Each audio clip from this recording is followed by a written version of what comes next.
والصلاة والسلام على رسول الله أما بعد قال الله تبارك وتعالى والكاظمين الغيظ والعافين عن الناس والله يحب المحسنين وقال رسول الله صلى الله عليه وسلم ليس الشديد بسرعة إنما الشديد الذي يملك نفسه عند الغضب رواه البخاری۔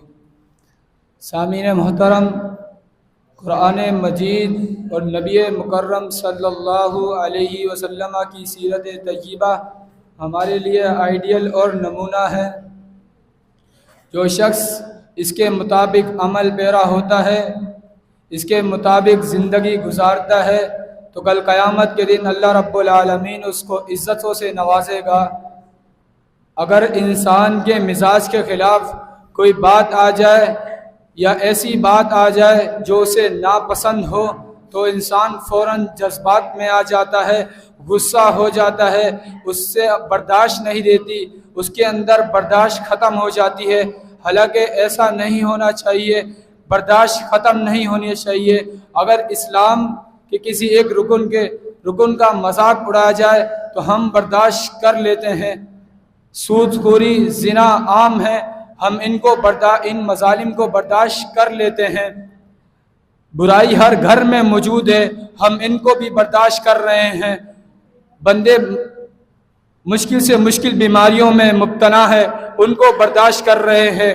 برداشت نہیں ہوتی تو ماں باپ کی باتیں برداشت نہیں ہوتی، برداشت نہیں ہوتی تو بڑے بھائی کی بات برداشت نہیں ہوتی، برداشت نہیں ہوتی تو استاد کی بات برداشت نہیں ہوتی، برداشت نہیں ہوتی تو رشتہ داروں کی باتیں برداشت نہیں ہوتی۔ شیطان نے ہمارے دلوں میں، نفسوں میں یہ بھر رکھا ہے کہ جب تک ہم پتھر کا جواب اینٹ سے نہ دیں تو ہمارا مقابلہ ہی نہیں بنے گا۔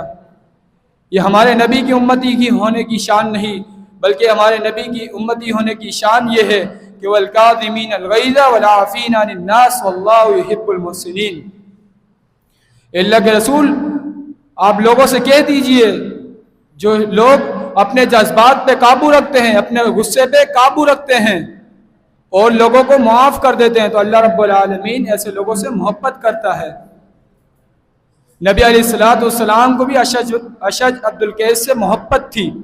اس کے اندر دو خوبیاں موجود تھی جو اللہ کے رسول کو بہت پسند تھی، ایک برداشت اور دوسرے خودداری، فہم۔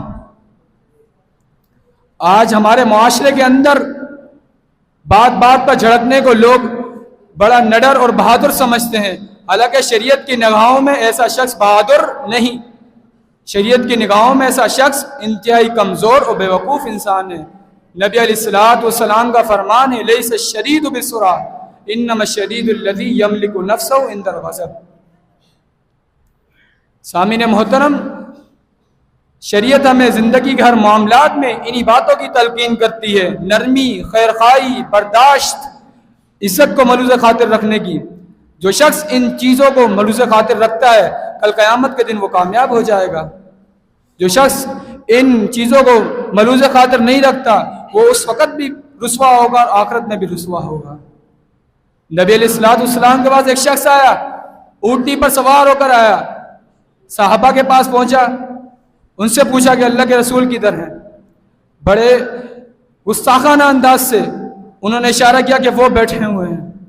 اللہ کے رسول کے پاس گیا، اللہ کے رسول سے گستاخانہ انداز سے سوالات شروع کر دیے کہ تو ہی سچا رسول ہے؟ اللہ کے رسول میں نام، ہاں میں اللہ کا سچا نبی ہوں۔ پھر دوسرا سوال کیا کہ